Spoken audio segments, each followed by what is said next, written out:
When Ryan's when it's time to begin, it's on the Rewind-A with John Pollock and waiting the 18 that makes sense of these things we see in the ring every week on TV. It's Rewind-A for Monday night, download it Tuesday morning from the Post Wrestling site. It's Rewind-A for Monday night on USA Now on the John and Way Take the Mic.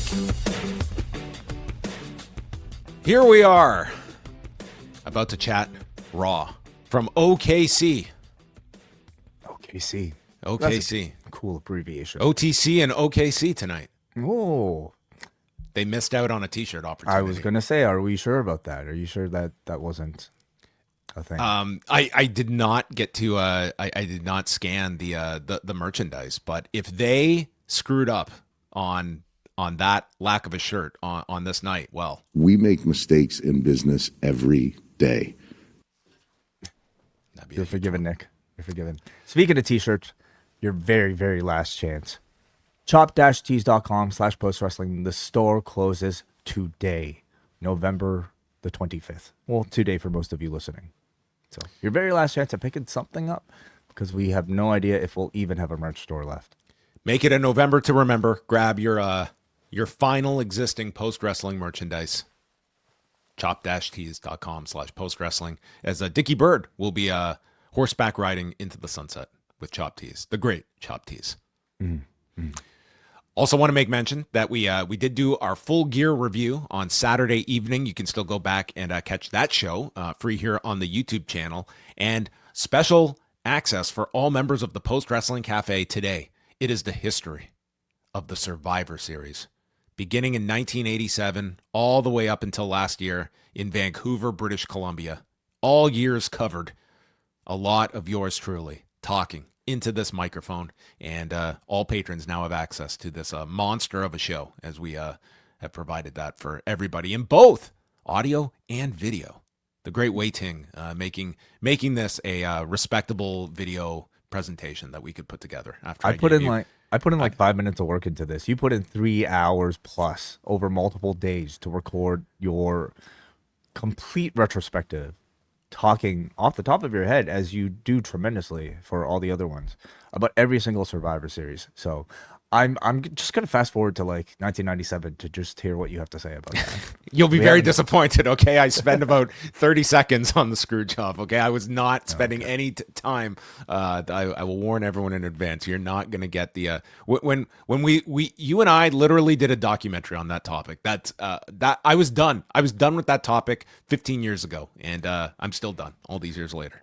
Well, with the exception of the XL edition of this particular podcast, where we did spend like 10 minutes. Brett keeps dragging us back into it, and then we have to talk about it. Wait till he announces like he's going to. He literally goes through in this interview in the sit down interview. He goes like the literal like blow by blow account of punching Vince McMahon and everything going through his head, and just why he threw an uppercut as opposed to a left cross, correcting the Undertaker after all these years that it wasn't a left cross, it was an uppercut. And why did he throw an uppercut? It's Brett. I mean, this guy could write his dissertation on Montreal, no problem. He would need 20,000 words and he would still have more to provide. Yes. So check out that right now. Check the history of Survivor Series right now for all Post Wrestling Cafe patrons. Also available for all of our YouTube channel members early, and then for everybody else released later on this week. And what a week to be a member of the Post Wrestling Cafe. You've got the history of Survivor Series, and then Tuesday. Okay, this is the big one I've been waiting for. Myself and Brandon from New Jersey. It's going to be the I don't know. I was gonna say the David Silver to my I don't know who I would play here, but nonetheless, Brandon from New Jersey will be joining me, and we are going through season 4 of Beverly Hills 90210. We will do a recap of the season, and then we're going to do a deep dive into the 2-hour season finale entitled "Mr. Walsh Goes to Washington." This is a very significant episode in 90210 history. It is Brandon's trip to Washington to meet President Bill Clinton. It's Kevin and Suzanne's 8-month scam coming to its crescendo. with its victim, Dylan McKay, and everyone will remember when Donna Martin, fresh off the Babyface concert at Mardi Gras, searching for David and finding him in the back of a limo. But folks, David Silver was not alone in that limo. What will Donna find? Tune in Tuesday. We'll be going through all of this. I know Way is going to listen to none of this, but I promise you, for those that do, you will not regret the listen. I might have it on in the background. I mean, I'm excited to just hear you passionately speak about something that you are interested in. You know, like I feel that way about baseball. I feel that way certainly about, you know, MMA and pro wrestling. But I don't think you've seen John Pollock truly happy until you've heard him talk Beverly Hills 90210, the other great passion in his life. Well, it's the passion is going to come out on Tuesday, and the only person I can do this with is Brandon Walsh amazing. from New Jersey. Yes. All right, and then later on this week, it's book club time. This book is All Elite that I will be chatting with Neil Flanagan about. So that is going to be out for our double Espresso members. See, that part is actually work. Okay, the wrestling part is work. 90210, that's Pollock's playtime. All right, To do put this it, for free. This I am not able to say about too many things. I read this book for Thursday in less time than this season finale took place of 90210. Wait, what? I read the whole book in 90 minutes. Really? This 2-hour season finale. Is it that quick of a book, or are you just like such a fast reader? It's both, but Wow. Okay. It's still like a 200 plus pager or so, but still a lot of discussion points, even though it was a quick read. And then the last thing we'll mention is that Saturday night, Way and I will be live after the Survivor Series. So all of that coming up this week, and a special Thursday night edition of Collision Course. Way and Kate are celebrating U.S. Thanksgiving by chatting Collision. Well, of course, I couldn't ask any of our American friends to do the show, so it'll be two Canadians talking about Collision Course on American Thanksgiving. Wonderful. Can't wait. Well, tonight they were at the Paycom Center in Oklahoma City, Oklahoma. 9,308 tickets out, according to WrestleTix, which was very good for this building. WrestleTix noted it was up from 8,200 the last time they ran this in September of 2024. And of the last 5 times that they have run this venue, this was the highest that they have drawn there. And as the show begins, we do see footage of the construction of the Survivor Series set at Petco Park in San Diego, which has been underway for some time as they get ready for Saturday. I'm looking forward to that. Outdoor stadium, double cages. It's going to look fantastic. It should look cool. Like, this is, it's a West Coast show, so it's going to be bright out. It's going to be, and as of right now, a 4-match show that they're going to get, unless they're contracted to go long. Yep. Roman Reigns begins the show. He is quickly interrupted by Cody Rhodes, who is all made up from the horrific bus incident on Friday's SmackDown at the hands of Drew McIntyre. And Cody states that the last time Roman gave his word, it was for a match. But this is war. I'm like, it's actually a match, Cody. Like, let's not get too hyperbolic here. But he asks, what's in it for you, Roman, to be on our team? And Reigns states that, we don't like each other, but no one messes with my family. And my family is in this match, which I'm missing the part of the story where they suddenly made up before Christmas. Well, like, wasn't that the last interaction that he had with his cousins? I don't want to see you again till Christmas. And now he's like, he's going to war for his cousins. Maybe he'll wear blind. Well, yeah, I guess he already broke it. He saw them. Listen, some things are just too important, and that includes WarGames. Well, then Cody ends it by stating, welcome to my team, as he extends his hand, and CM Punk ain't having any of this my bullshit. He comes out, and Punk says that Reigns, I worked with you last year, and I ended up saving you. And then Reigns noted, yeah, but then you ruined my life. Ruined your life. Well, WrestleMania was part of Roman's downfall. He chose Heyman to corner him, and then Heyman fucked both of them. So I don't know what Punk did necessarily to ruin things, but this guy was going to turn on them regardless, wouldn't he? I mean, wasn't Heyman's explanation for, like, what was Heyman's reasoning for turning on the both of them? He saw that, he saw the meal ticket in Seth Rollins. Yeah. Well, I don't know if Roman's life has been ruined. I think he's doing just fine.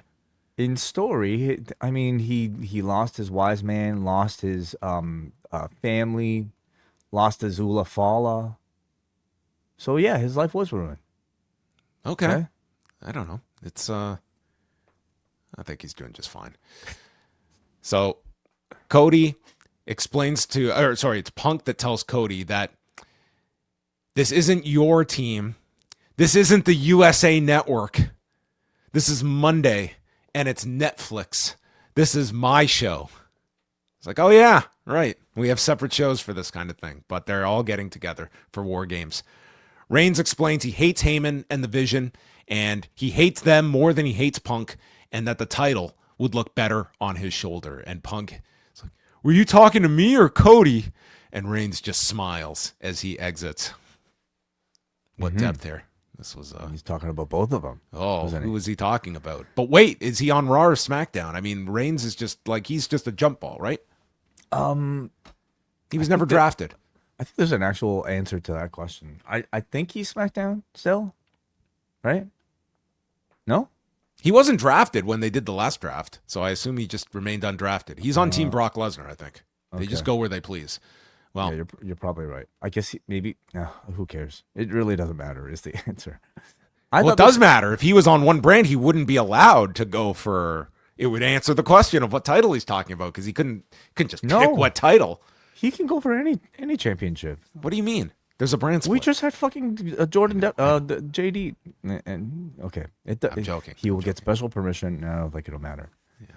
You're not supposed to care about that, John, because clearly nobody else does. What we should be caring about is just this opening segment, which I thought was a strong opening segment, featuring like a rare appearance from the three top stars in the company sharing the same stage. It to me felt like it kind of felt like Thor, Iron Man, and Captain America having like their first argument together on the helicarrier. Just adorable, of course, and I thought they did a good job addressing like Roman. This felt like a scene after the credits where they're just hanging out and like eating food in a restaurant. This felt like, this felt more kind of, I don't know. That'll be after WarGames, okay? But I thought they did a good job addressing like the history of Roman with the other two, and while at the same time, obviously having to reestablish a little bit of dislike between the two of them, not going overboard to the point where they can't work together, but sowing the seeds so that beyond WarGames they can continue to feud with each other eventually. Cody and Punk beefing over who the real captain is. Roman ultimately setting his sights on one of the two champions that we currently don't necessarily know about. So it's very clear though to me, watching the three of them, despite Cody and Punk having the championships, it's still Roman who feels like the clear special one out of the three, doesn't he? Like he's the guy who feels almost above the championship, and I think it's such a credit to like the Roman character, the way they protected him over the years since he's lost the championship, and maybe a credit to the infrequent schedule that's probably worked to his advantage as well. See, his life is just going great. Kind of has, yeah. The Vision is backstage, and Heyman has picked Drew for the Advantage team, and then they name Logan as his partner. So it'll be a tag match tonight to determine the advantage in the men's match. Gunther, Carmelo Hayes, our first of two quarterfinals in the Last Time Is Now tournament. So they went 17 minutes and 20 seconds. Gunther was controlling early, and then it's Hayes reversing a sleeper and ends up rolling on top of Gunther to escape. Hayes continues going for the sleeper, but Gunther breaks it, and then it's Hayes with a springboard into a kick and counters into a DDT. They go through two commercial breaks. Gunther deadlifts him into the air, and Hayes comes down with the first 48. Goes for another and is dumped over the top. A nothing but net attempt is stopped with a big chop, and Gunther just lights up his chest. There's a leaping DDT to the edge of the apron by Hayes, and then a tope con hero, and they tease the count out that Hayes is going to get a win just like he did on Friday against Bronson Reed. But Gunther just makes it back in at the count of 9. They did a really good job of teasing this to make you believe that he could upset Gunther. And so Hayes hits La Mystica, misses nothing but net, and gets a lariat powerbomb by Gunther. And then a sleeper is applied to Hayes, but he battles to his feet. So Gunther powerbombs him a second time and stacks him for the win in 17 minutes and 20 seconds. So they did a really great job of trying to get you to get behind Carmelo Hayes here, which was not an easy task, I would say, in this match. Yeah, no, not at all. But I mean, it was a really good match, and I think with Gunther, you have the ability to tell like a very simple story, and you got a very simple but expertly executed David Goliath story here. You know, like I thought Carmelo was really great here. I mean, being a smaller guy on the roster, playing this underdog role, is, I think, a pretty decent way, you know, for him to be introduced to this audience. Or despite being here for like a year, he still kind of feels like he's in an introductory stage. But playing this sort of character against a heavy, big giant like Gunther, I thought like suited him really well, and he looked tremendous. I thought it was very well paced, you know, like saving his flashier and speedier stuff for the big comebacks, and it resulted in that great countout tease, which I think really worked well. And then you had that tremendous rush towards the finish. So these matches have continued to show just how consistent Carmelo Hayes is, and it hopefully comes with a bit of an increase in his appeal for a wider audience that will hopefully take to a push whenever it actually is coming. Because in the meantime, I think his destination is The Miz. So we await Trick Williams' appearance at some point. Well, on to bigger and better things for Carmelo Hayes. Yep. Got his brush here with a main event star. Rhodes, Reigns, and Punk are backstage, and they get joined by the Usos, who want to take on Logan and Drew in the advantage match. And Reigns asks them, well, whose team it is? You two fix it. And I guess this got fixed because the Usos just got put in the match. I guess, like, weren't they always going to be in the match, or weren't they nominated even before this? Well, I took this to be they're in the match, but then Reigns was like, well, you guys got to fix this. I was like, what's broken? Their relationship. No, but he was talking to Punk and Rhodes. How? I don't know. Anyway. Well, Punk and Rhodes is, who cares? Doesn't matter. Okay, well, Doesn't matter. There you go. Reunited in time for the holidays. Maybe they'll even spend Thanksgiving together. Dominic comes out. Oh, my goodness. So I'm convinced that in the spirit of Montreal, that they went back and rewatched the fallout of Survivor Series 97 with Shawn Michaels and bringing back the midget Bret Hart. So Dominic comes out. He's going to put an end to Cena's retirement tour at Survivor Series and embarrass him in San Diego, then take back his Intercontinental title. And he is the greatest Mysterio of all time. And there's no John Cena here tonight, not in this dump. And Cena's music plays, and Joe Tessitore was just ridiculous with his reaction that, a bonus date, he's here. It's like, yeah, they're coming out unannounced for John Cena, and they have no merchandise for him. Yeah, I'm sure they just did this bonus one-off. So out comes mini John Cena, complete with mini Stu. Yeah. And they actually framed the shot so you see the real Stu filming little Stu, which in my mind just means that we have an even bigger Stu shooting all of this. Like a sort of like a set of 3 Russian dolls Stus. My God, are we going to get a video of Hunter producing this intro, this Definitely. introduction, and blocking everybody? The whole uncut 90-minute behind the scenes breakdown. Just looking at this image right now, like how much time was spent today on this segment? Probably an ungodly amount of time dedicated to this segment. So he comes out, he does the Cena entrance, and then he cuts a promo on Dominic, calling him the worst Mysterio. So Dom leans in. Stick to the plan. I'm like, what was the plan? What was the plan? I mean, I imagine something making fun of John Cena rather than the guy actually. So this guy was going into business for himself once he got on television. He just wanted to get on television, on live TV with a microphone. And then he could praise his love for John Cena, because who could hate this man? So Dominic attacks him and hits a 5-knuckle shuffle and a frog splash until Ray comes down to save mini Cena. I thought these two were going to like team up, and Judgment Day comes out. He's got to stand up for the little guys.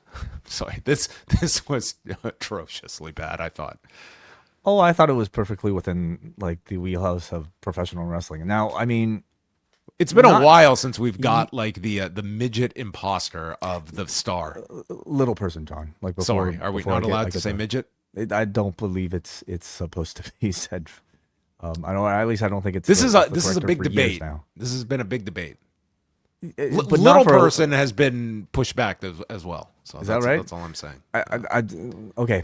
Please correct us, everybody. But anyway, this segment I felt was like, I think, like, acceptable as like a throwback type of segment because it feels like just almost like a traditional, like almost cliche wrestling segment at this point. But did some find it offensive? Like I guess I have a much higher tolerance. Oh, I wasn't offended. I just thought this segment sucked. That's all. I just did not. I thought it was just like an interesting sight gag, you know, even fun, I would say. But yes, I could see it being a turn off for a lot of people as well. What are you finding in your research? Well, we is it an offensive term or not? It looks like it.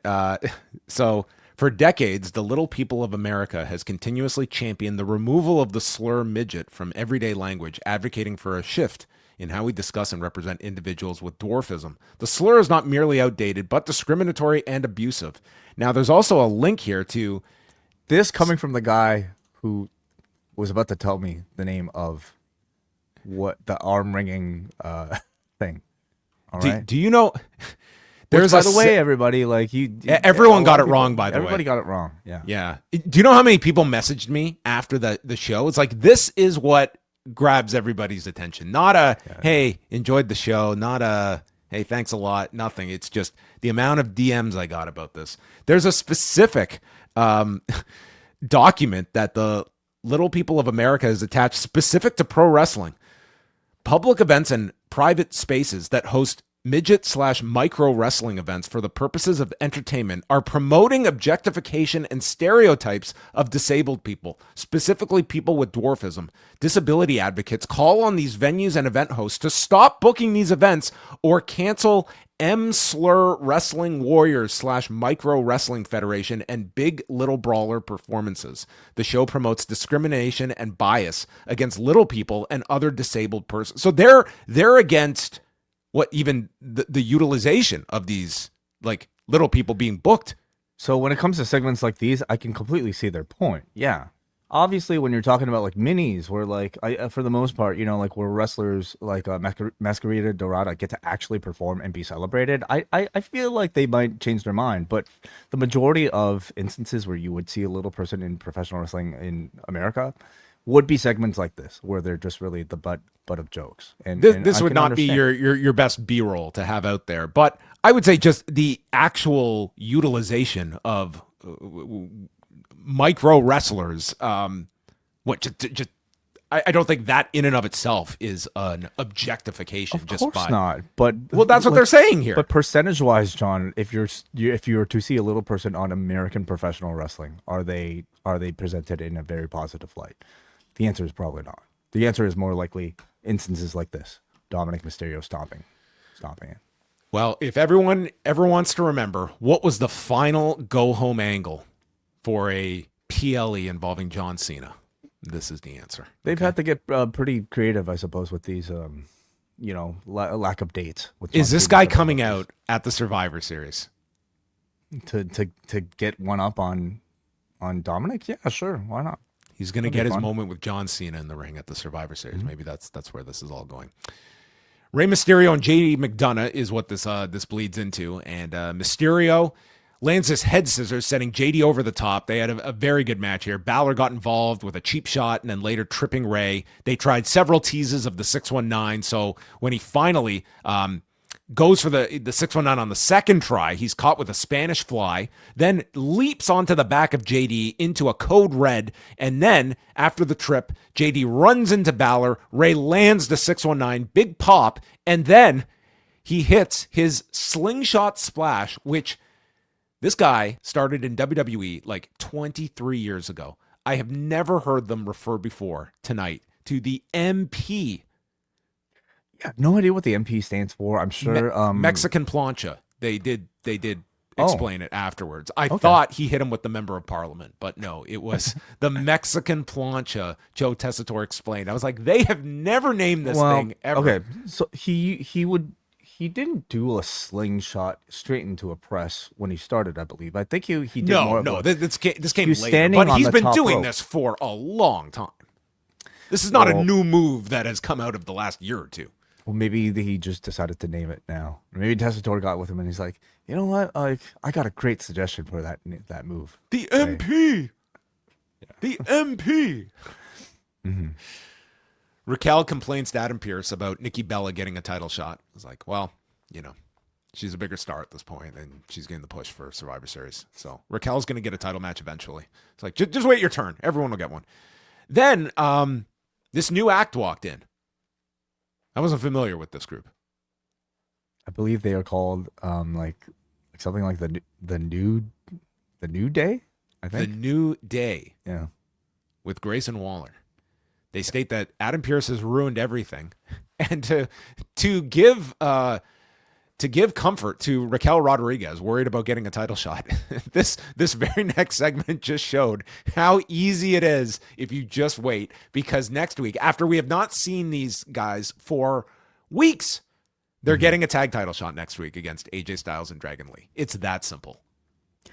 Yeah, I Just mean, keep showing up at work, and one day your number will be called. where has AJ and Dragon Lee been? They've been around more than New Day has, but they were not on tonight's show. We last saw them telling Adam Pearce, we want to be fighting champions. And Honestly, at this point, I don't think tag team wrestling will ever be a priority on Raw, at least. Like they've made it clear that no matter what sort of like, let's put all the tag teams onto SmackDown. Let's give SmackDown 4 hours every week. And at this point, yeah, I would be for that. Like, it's just they've had so many sort of like restarts, like with championships changing place, and inevitably, it's going to fall back to them forgetting about the tag team championships and just tag teams in general, because this show clearly does not prioritize it. So, anyway, yeah, disappointing.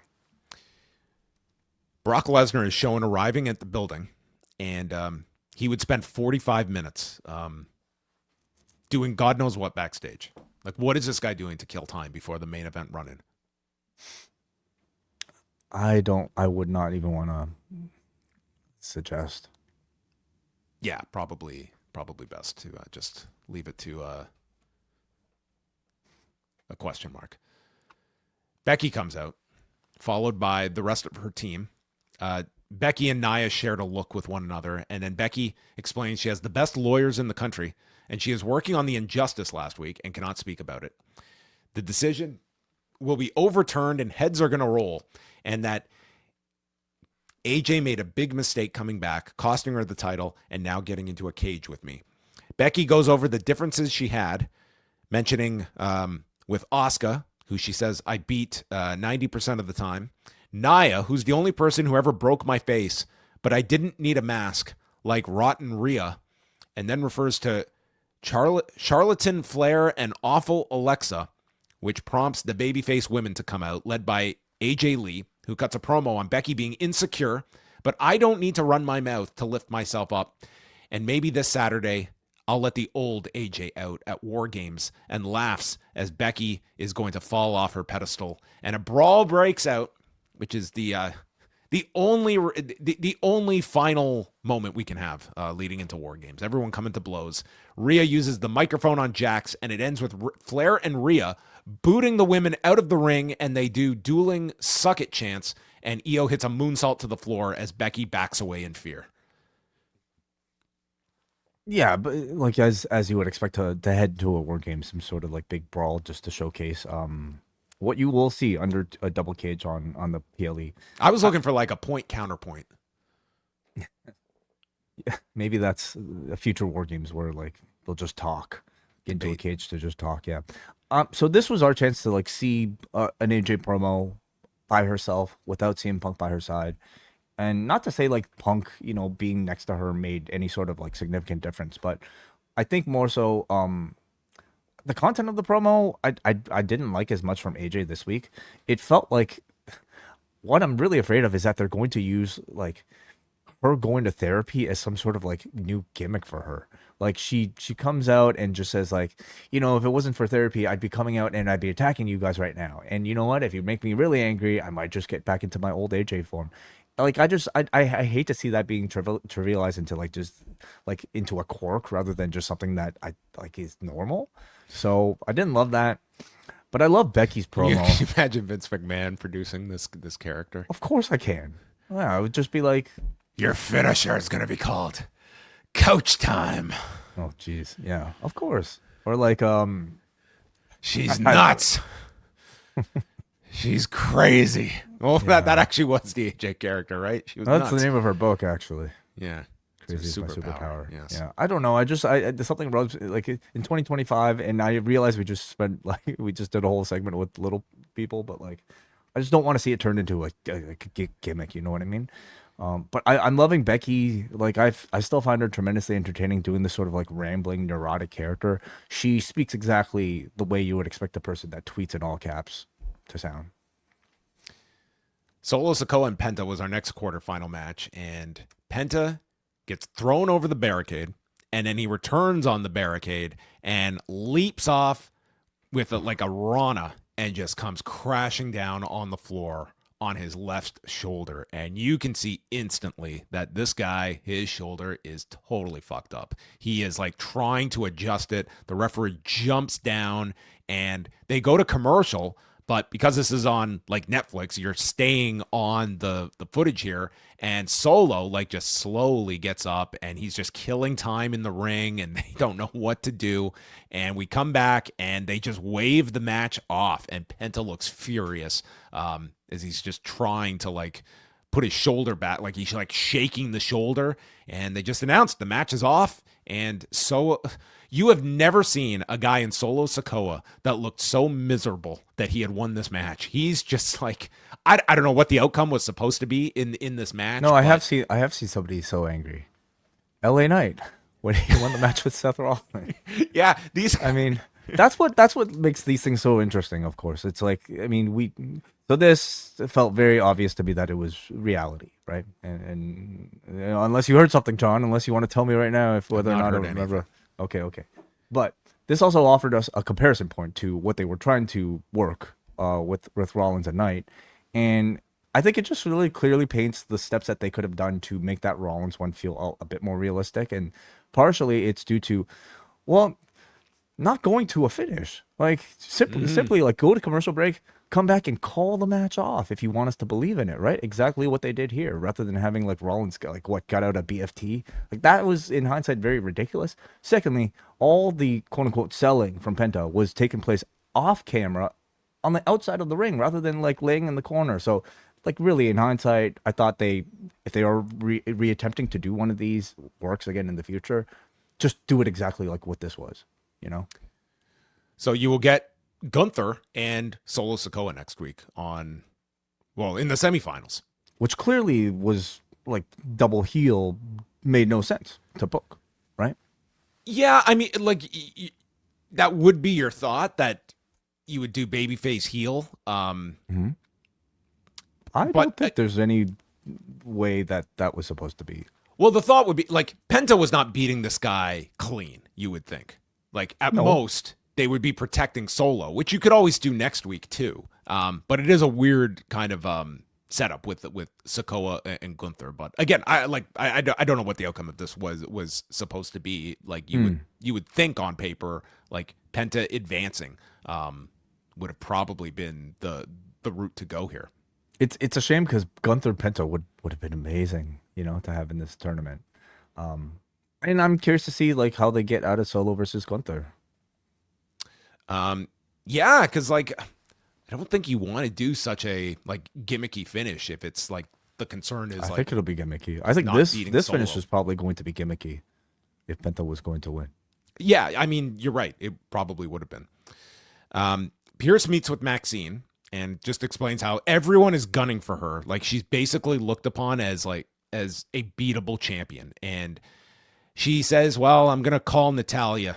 And she gets confronted by Ivy Nile, then Perez and Raquel before Pierce comes back and says, well, you better make that call to Natalya now.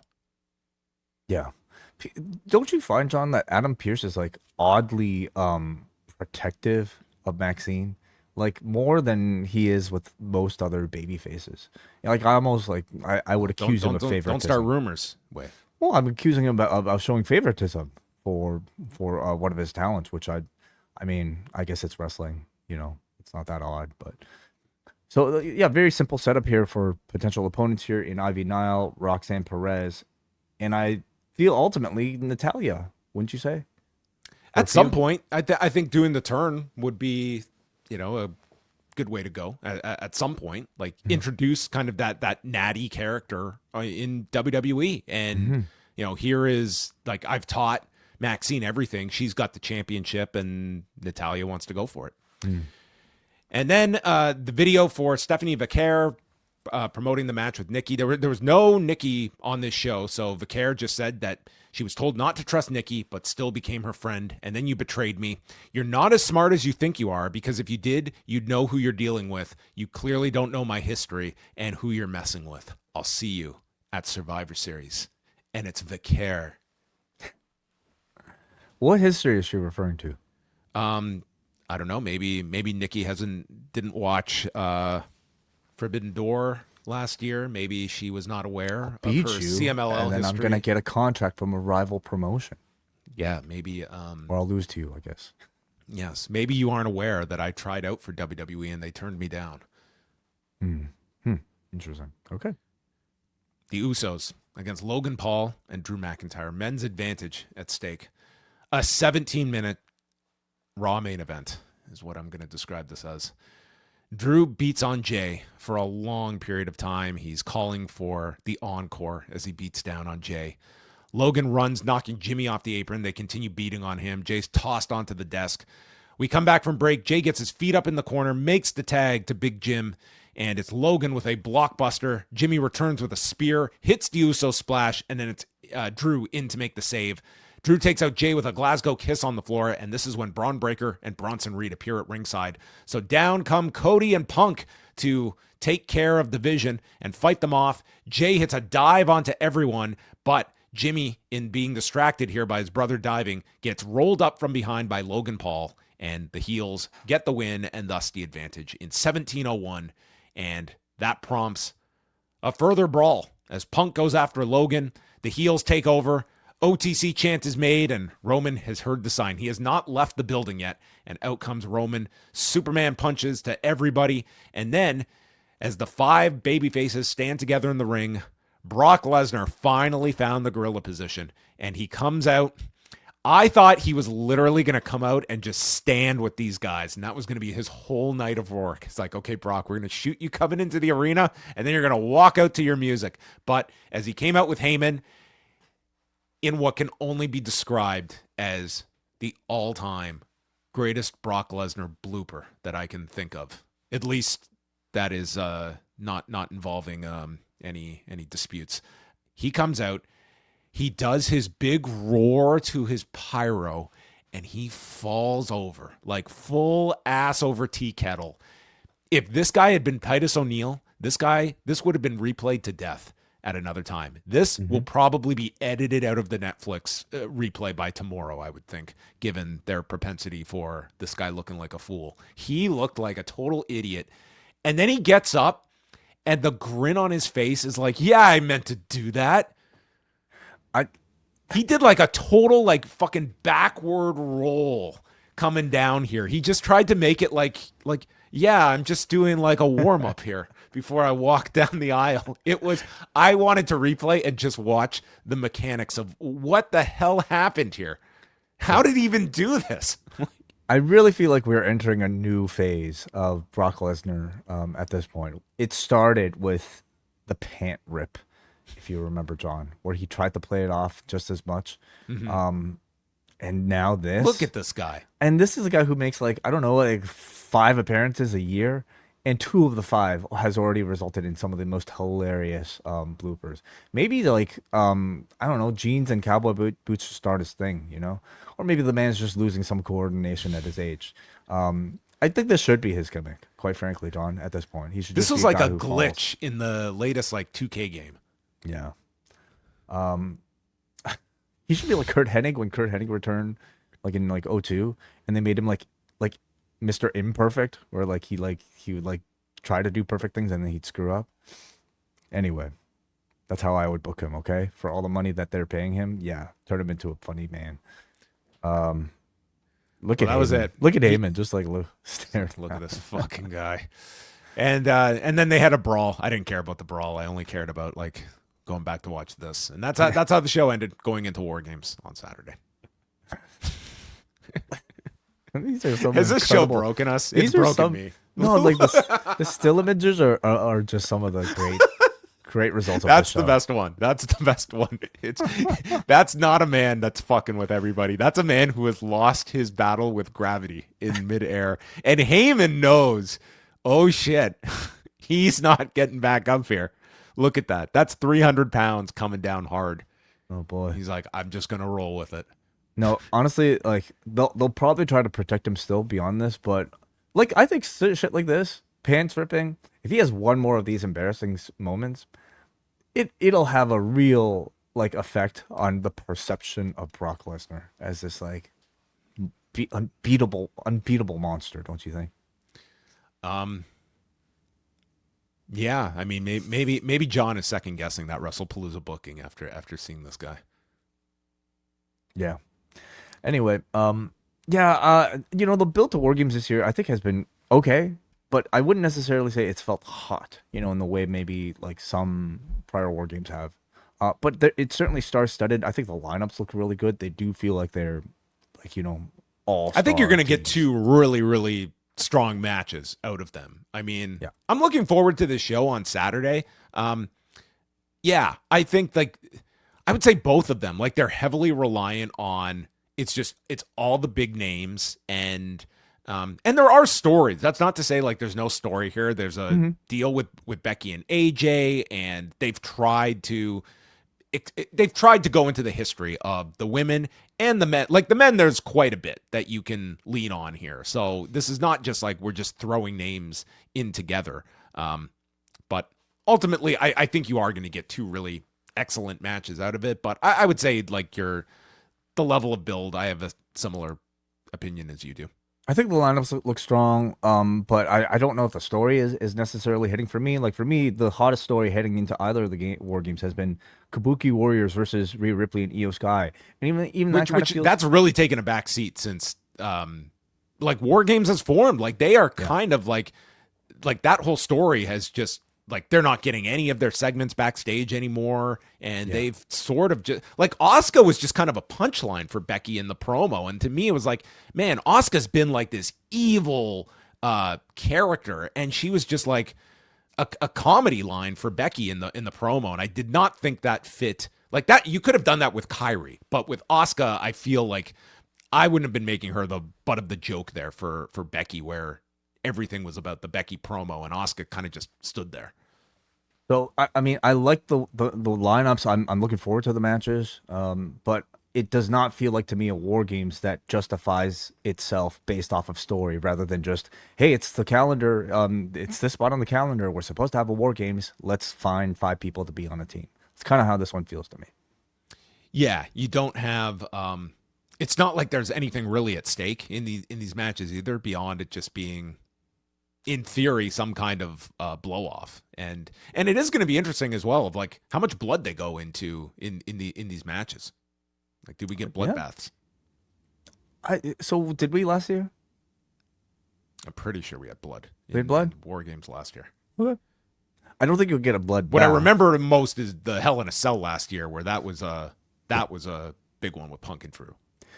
If I was WWE, I don't know if I would even entertain it, because you're going to make comparisons to like Sky Blue, and Kyle O'Reilly, and there's no way you can compete. I don't want to see them compete. Outdo it.